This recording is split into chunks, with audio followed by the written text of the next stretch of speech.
సూర్యాపేట జిల్లా చింతలపాలెం మండల పరిషత్ కార్యాలయంలో నూతనంగా గెలిచిన గ్రామ సర్పంచులు సమావేశమయ్యారు. ఈ సందర్భంగా ఎంపీడీఓ వివి రామచంద్రరావు సర్పంచ్లను సన్మానించారు.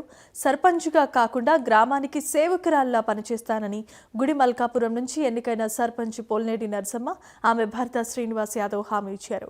గ్రామ ప్రజలందరినీ సమాన దృష్టితో చూసి సంక్షేమ పథకాలు గుడి మల్కాపురం ప్రజలకు అందే విధంగా చూస్తామని హామీ ఇచ్చారు. గుడి మల్కాపురం గ్రామాన్ని అభివృద్ధి పథంలో ఉంచుతామని, జిల్లాలో ఆదర్శ గ్రామ పంచాయతీగా తీర్చిదిద్దుతామన్నారు సర్పంచ్ పోల్నేటి నరసమ్మ. అలాగే అందరికీ క్రిస్మస్ నూతన శుభాకాంక్షలు తెలియజేశారు.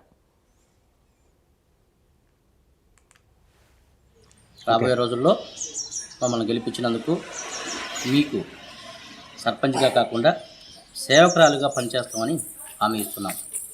ప్రజలందరినీ సమాన దృష్టితో సంక్షేమ పథకాల విషయంలో కావచ్చు, అభివృద్ధి విషయంలో కావచ్చు, అన్ని విషయాల్లో శాంతి భద్రతల విషయంలో కావచ్చు సమాన దృష్టితో చూస్తాం. మా ఇమేజ్ మీరే ముందు రోజుల్లో చూస్తారు.